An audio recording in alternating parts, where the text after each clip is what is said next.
En algún momento del siglo XII, en medio de un bosque inglés cubierto por la niebla matutina, dos niños con piel verde emergieron como fantasmas y nadie supo de dónde venían. ¿Eran humanos? ¿Espíritus? ¿O algo que la historia no estaba preparada para entender? El sol aún no había calentado la tierra. Woolpit, un pequeño pueblo del condado de Suffolk, en el corazón de Inglaterra, dormía bajo un cielo pálido. Era un año incierto del reinado del rey Esteban, un periodo marcado por guerras civiles y caos feudal. El aire olía a humedad y tierra mojada. Cerca del pozo del pueblo, donde los aldeanos acudían al alba, aparecieron dos siluetas pequeñas, temblorosas, casi irreales. Eran un niño y una niña, de no más de 10 años. Su ropa era de un tejido extraño, sus ojos grandes y asustados, y su piel, inexplicablemente, verde. Se arrastraban por el barro, débiles, sin comprender los gritos de los campesinos que los descubrieron. Nadie en Woolpit había visto algo así. No hablaban inglés. No respondían a los gestos. Parecían venir de un mundo apartado del tiempo. Los aldeanos, divididos entre el miedo y la compasión, los llevaron a la casa de Richard de Calne, un noble local conocido por su generosidad. Allí, los niños fueron alimentados, pero rehusaron todos los alimentos. Pan, carne, leche, lo rechazaron todo con gestos de confusión y desagrado.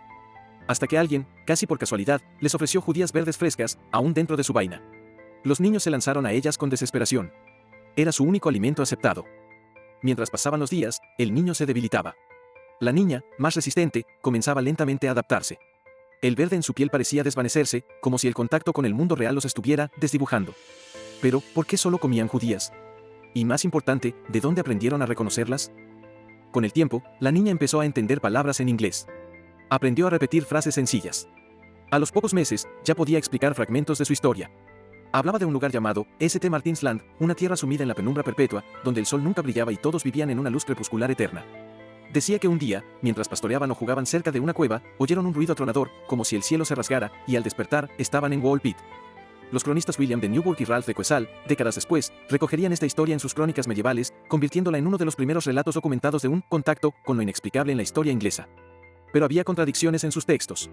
¿Se trataba de una alegoría religiosa? ¿Una historia real disfrazada? Y mientras la niña se integraba en la comunidad, aprendía el idioma y hasta se casaba años después, el niño moría en silencio, sin haber pronunciado una sola palabra en inglés. Su cuerpo, enterrado en tierra sagrada, llevaba consigo los secretos de un mundo que nadie más había visto. La niña sobrevivía, pero jamás volvía a hablar de St. Martin's Land. ¿Por qué callaba? O tal vez, ¿nunca existió ese lugar? La respuesta podría estar no en el cielo, sino en la sangre. En el corazón de la Inglaterra medieval, mientras la niña de piel verde aprendía a caminar entre humanos, una pregunta se abría paso como una raíz venenosa: ¿era su historia una fantasía, o una verdad enterrada bajo capas de miedo y superstición? Porque en aquella época, lo inexplicable no se investigaba, se quemaba. Tras la muerte del niño, la niña quedó sola en un mundo que no era el suyo. Aprendió inglés con rapidez sorprendente, y con el tiempo adoptó costumbres, vestimenta y hasta el nombre que le dieron sus cuidadores. Los aldeanos, al principio atemorizados, comenzaron a verla como una curiosidad inofensiva, o incluso como una bendición disfrazada. Pero en sus ojos, los más atentos notaban una distancia, una mirada que nunca dejaba de buscar algo más allá del horizonte de Woolpit. Mientras tanto, en los monasterios y cortes del reino, la historia de los niños verdes empezaba a circular. No como un rumor de taberna, sino como un caso digno de la pluma de los cronistas. William de Newburgh, monje agustino y reputado historiador, escribió sobre ellos en su Historia de las cosas inglesas, alrededor del año 1185. Lo hizo con escepticismo, pero también con respeto. Afirmaba que el relato provenía de testigos confiables y que no podía descartarse por completo. Ralph de Coesal, décadas después, añadió detalles aún más extraños: que los niños habían emergido de una caverna subterránea, y que su tierra natal estaba iluminada por una luz constante, pero no por el sol. ¿Era St. Martin's Land una metáfora del purgatorio? Una alusión a las comunidades cristianas marginadas del norte de Inglaterra, que aún hablaban dialectos antiguos y vivían en valles perpetuamente sombríos? Algunos teólogos de la época especulaban que los niños eran almas penitentes enviadas como advertencia. Otros, más pragmáticos, sospechaban que eran hijos de siervos fugitivos, enfermos y desnutridos, que habían vagado tanto tiempo en los bosques que su piel había cambiado de color. Y es ahí donde entra la ciencia, aunque en el siglo XII nadie la llamaba así. La clorosis, una forma de anemia ferropénica común en adolescentes mujeres de la época, podía provocar una decoloración verdosa en la piel, especialmente en labios, uñas y párpados. La aversión a ciertos alimentos, la debilidad extrema y la sensibilidad a la luz también coincidían con los síntomas descritos. ¿Podría ser que los niños verdes no fueran extraterrestres ni espíritus, sino víctimas de una enfermedad rara, mal entendida en una era sin medicina moderna? Pero si era una enfermedad, ¿cómo explicar que ambos niños la tuvieran al mismo tiempo? ¿Y por qué solo comían judías verdes? Algunos historiadores modernos han sugerido que podrían haber pertenecido a una comunidad aislada, quizás refugiados de las guerras entre Esteban y la emperatriz Matilde, que vivían en cuevas o bosques profundos y cuya dieta se basaba casi exclusivamente en legumbres silvestres. Su lenguaje incomprensible podría haber sido un dialecto del inglés antiguo o incluso una variante del gaélico, ya desaparecida. La niña, al crecer, se integró tan bien que llegó a casarse y tener hijos. Se dice que incluso participaba en las fiestas del pueblo, cantaba en la iglesia y tejía como cualquier otra mujer. Pero jamás volvió a mencionar a su hermano, ni a la tierra de la penumbra. Como si, al dejar atrás el verde de su piel, también hubiera enterrado su verdadero origen. Y sin embargo, su silencio no cerró el misterio. Al contrario, lo convirtió en leyenda. Porque cuando una historia duele demasiado para ser contada, es cuando empieza a cobrar vida propia. Porque algo no encaja. Si era una enfermedad, ¿por qué el color verde desapareció para siempre, sin dejar rastro? Y si era solo una metáfora, ¿por qué dos fuentes históricas independientes, separadas por generaciones, coinciden en detalles tan específicos? La respuesta podría no estar en los libros, sino en las entrañas de la tierra. En las cuevas que aún hoy serpentean bajo Safek. Cuevas que, según los mapas antiguos, nadie nunca cartografió por completo. Durante siglos, la historia de los niños verdes de Wall Pit fue tratada como una curiosidad medieval, un cuento para encender fogatas o un enigma para eruditos aburridos. Pero en el año 2021, un equipo de arqueólogos británicos, guiado por viejos mapas monásticos y leyendas locales, descubrió algo inesperado, una red de túneles subterráneos bajo los campos cercanos a Wall Pit, sellados desde al menos el siglo XIII.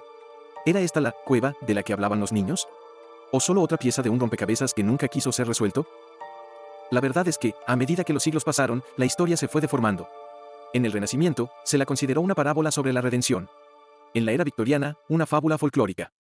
Con la llegada del siglo XX, los primeros teóricos de lo paranormal la reclamaron como evidencia de visitas extraterrestres. Pero nadie se detuvo a preguntar qué quería decir realmente St. Martin's Land en el siglo XII. San Martín no era solo un santo, era el patrón de los viajeros, los marginados y los leprosos. Y en esa época, muchas comunidades aisladas, especialmente aquellas que sufrían enfermedades estigmatizadas, vivían en aldeas ocultas, lejos de los caminos principales, con sus propios dialectos, rituales y dietas. Algunos historiadores han propuesto que los niños podrían haber pertenecido a una de esas aldeas, quizás en el valle del río Lark, donde la luz solar apenas penetraba los densos bosques.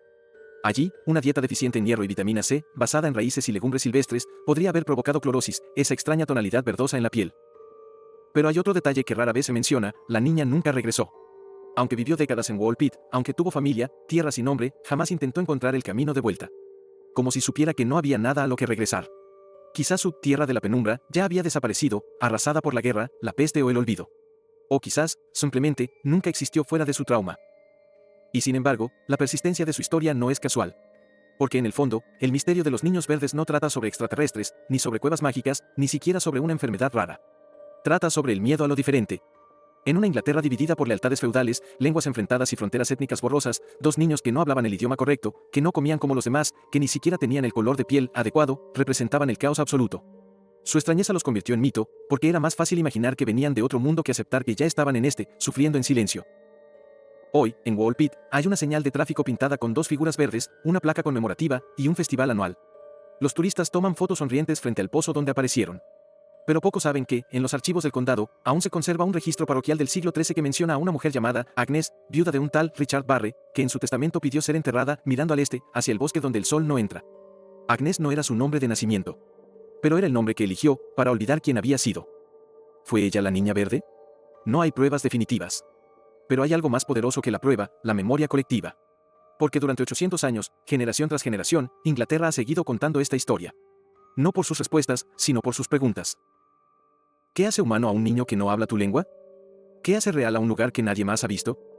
¿Y qué ocurre cuando el mundo entero decide que eres un milagro, pero tú solo quieres ser visto? El misterio de los niños verdes nunca se resolverá. Porque en realidad, nunca fue un enigma para descifrar. Sino un espejo. Y cada época, al mirarlo, ve exactamente lo que teme o lo que anhela.